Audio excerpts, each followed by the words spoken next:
Aloha, planetary kin. Welcome to another installment of It's About Time, where we explore the difference between natural time and artificial time. I'm your host and cosmic skywatcher, Randy Bruner, also known as Cosmic Hand, transmitting aligned with the divine from 19.5 on the Big Island of Hawaii. It's about time.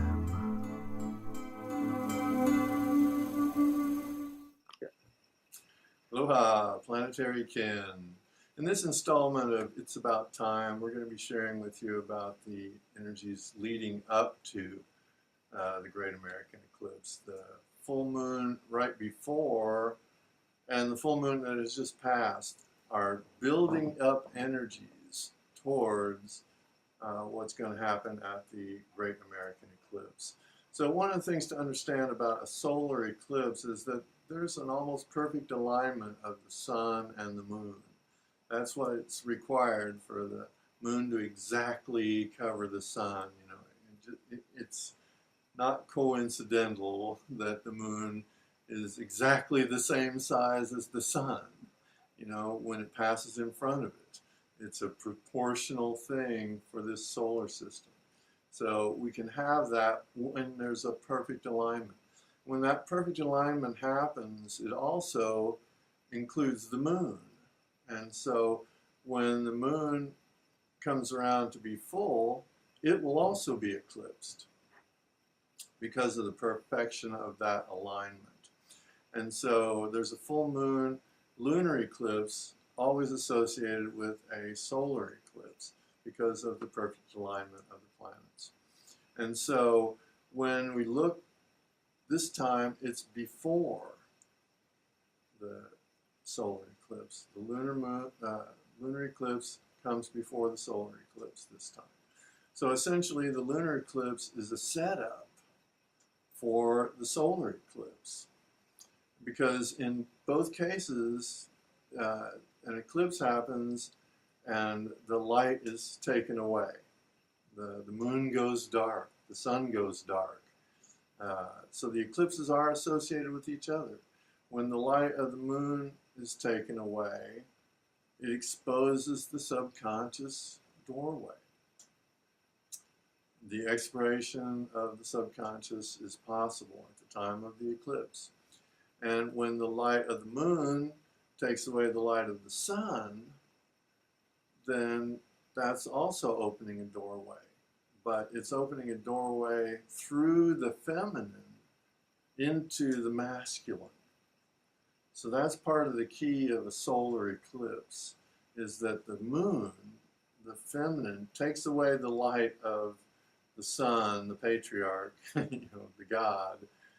And what's exposed is the deep inner recesses of the God, the patriarch, the masculine energy.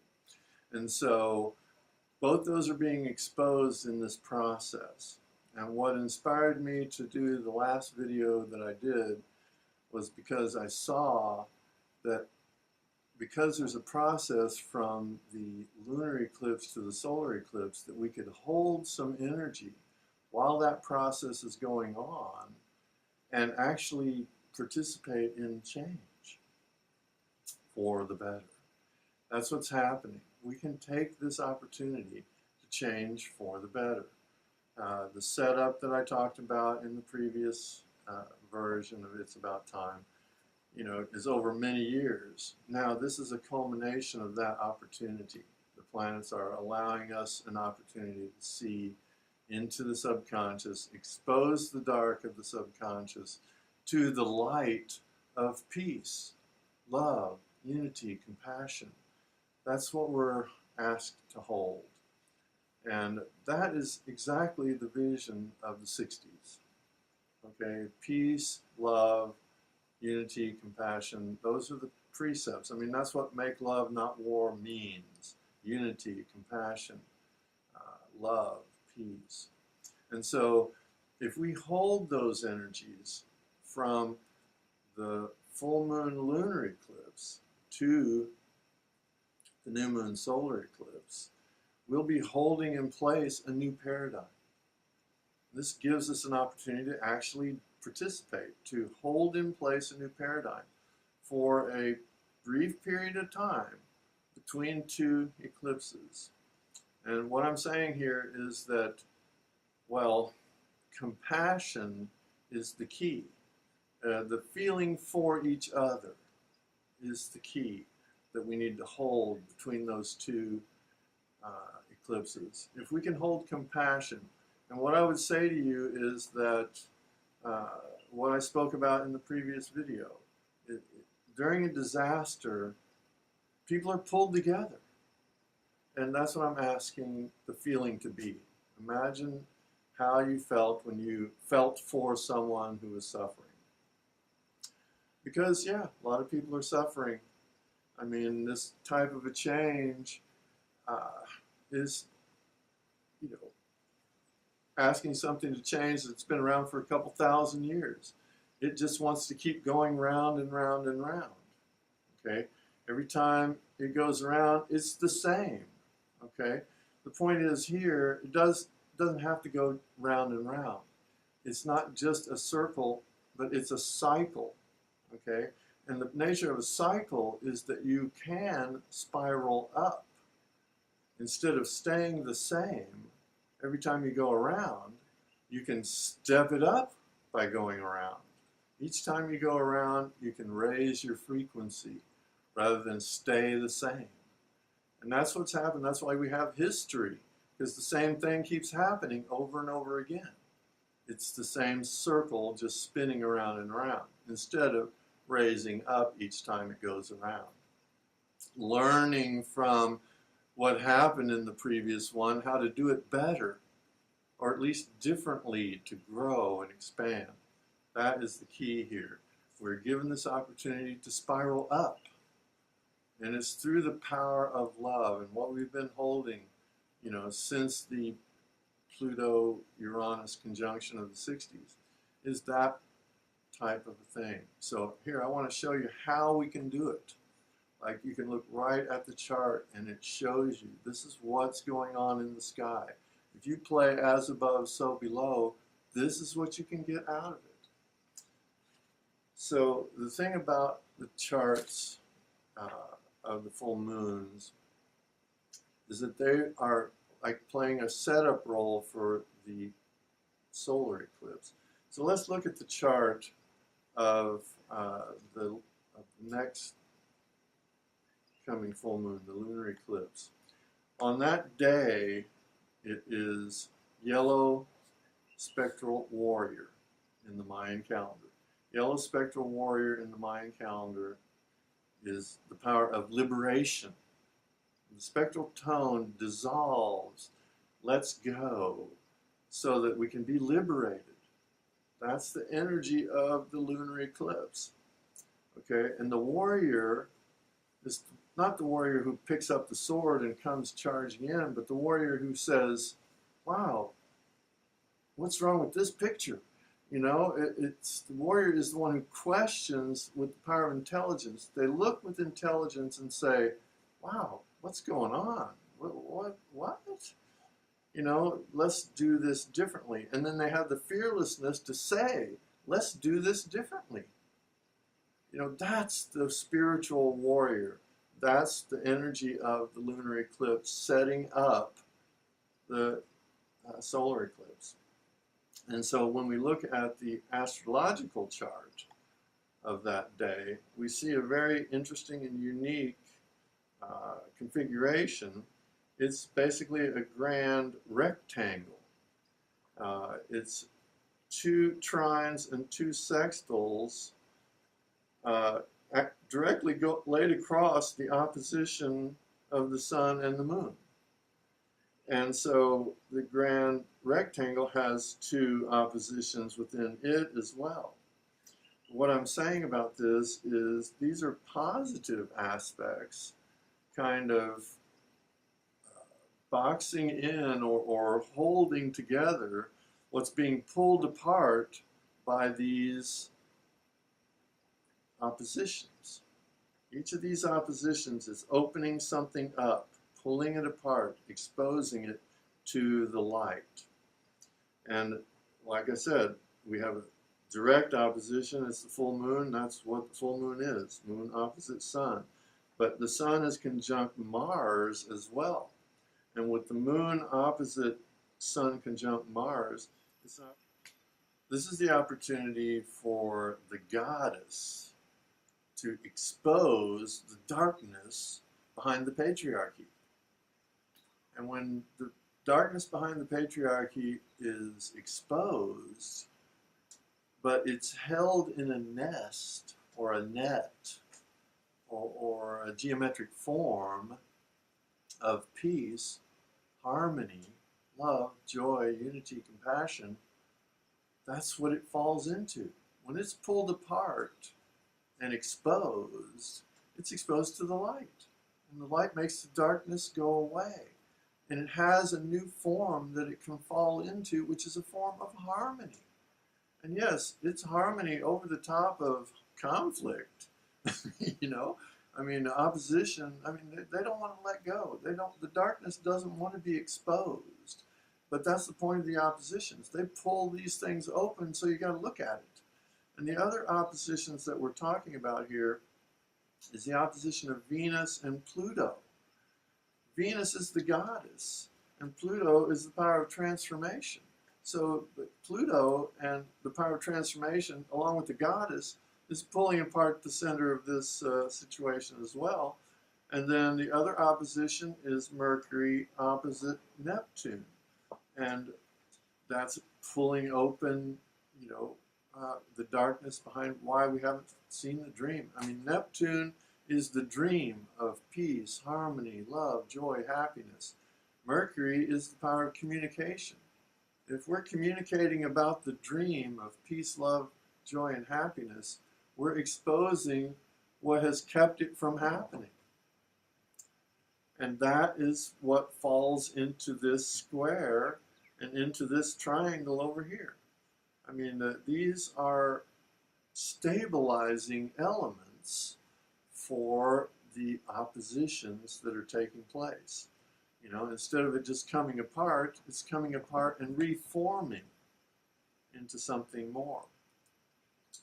And so there are other positive aspects in here as well. Uranus trine Saturn, which is also trine the Sun and Mars. So that is what's going to become a grand trine by the time of the solar eclipse. So those positive aspects are already in place, and it's just moving a little bit more of the Moon and Mars to make it into a grand trine by the time of the solar eclipse. So as I said, there are a lot of positive mitigating factors in this, even though the intensity of the chart is off the chart. I mean, there's oppositions all over the place, and a T-square on top of that. T-square is Jupiter over here squaring Pluto and squaring Venus, while they're still inside of that grand rectangle. And Jupiter is mitigated by having that triangle of positive aspects there, sextile Saturn and sextile the Sun Mars, right on the trine of Saturn and the Sun Mars. So these are all softening it, like this is peace surrounding conflict, and just calming it down and absorbing it. You know, harmony is overlaid on conflict. And, you know, it's, you know, a difficult possible transformation for the patriarchy to let go of control. I mean, to allow things to be the way they are supposed to be. You know, that's something that we have to look at, because we're softening it out. We're smoothing it out. We want everybody to be one family. We are one family. You know, all we have to do is choose to do that. The only way we can is to choose peace, to choose harmony, joy, happiness, unity, compassion. And so that's what we're asking you to do during the time between this lunar eclipse, the setup for the solar eclipse, is to hold the energy of the 60s. Hold the energy of peace, the energy of love, unity, compassion. Those are the energies that we need to hold for 2 weeks from the lunar eclipse to the solar eclipse. If we can hold unity and compassion and love and peace in our hearts for those 2 weeks, we're actively participating in a new paradigm. And it takes participation to make change. And what we're talking about in the next one is a grand trine in fire. So we're talking about taking action to make change. But I'm asking you to start at the lunar eclipse and hold the energy through the solar eclipse so that there is a nest, a net, a geometric form for all of this to fall into. When it's pulled apart and the pieces are allowed to reform, there's a positive, harmonious nest for them to fall into and come back together in form. Okay, remember, Venus is the manifestation of beauty in form. Neptune is the dream of beauty, harmony in form. You know, Pluto, the power of transformation. Mercury, the power of communication. So we're asking people to talk about this, to not only hold compassion in your hearts, but share it, communicate about it. Because again, there are 50 million people who are already planning to participate in this event. And if you talk to them about it from a place of compassion, love, unity, it builds family. And that's the key to holding for those 2 weeks. The other thing that I would like to point out is that the full moon that just passed was on July 8th, and that was white resonant world bridger. And that's what we're doing right here. We're bridging worlds. Okay, so the full moon that just passed has already set us up to do these things. 7 is the power of resonant, and the resonant tone channels. But what does it channel? It channels attunement. It brings things into harmony. And so when people are brought into harmony, when things are brought into harmony, inspiration happens. So we're inspired by channeling attunement to bridge the worlds, to bridge the world of the patriarchy with the world of harmony. And how do we do that? Well, we're looking at this chart, and we see that Pluto was conjunct the full moon, and Mars was conjunct the sun. So there's the oppositions of sun and moon, but also opposition of Pluto and Mars. And so when Mars and Pluto are opposite to each other, okay, that's a bad omen in astrological terms. But from what I'm saying, Pluto is able to expose. Pluto is pulling open, pulling apart the patriarchy and exposing it, okay, along with the moon. So the moon, the goddess, got the chance to expose the patriarchy with the transformer, the planet of transformation. So it's already been set up and started that the planet of transformation has hit the patriarchy along with the moon. You know, the sun is supporting the patriarchy, the moon is holding transformation. That's the full moon that just passed. And so I just wanted to show the setup between the 2 previous full moons leading up to the Great American Eclipse. What I'm asking again for that 2-week period from the lunar eclipse to the solar eclipse, please hold the vision of the 60s in your heart, your mind, in your body, in your presence with others, and talk to people about it. Communication is an important aspect to this. So I'm encouraging you to do just that for those 2 weeks.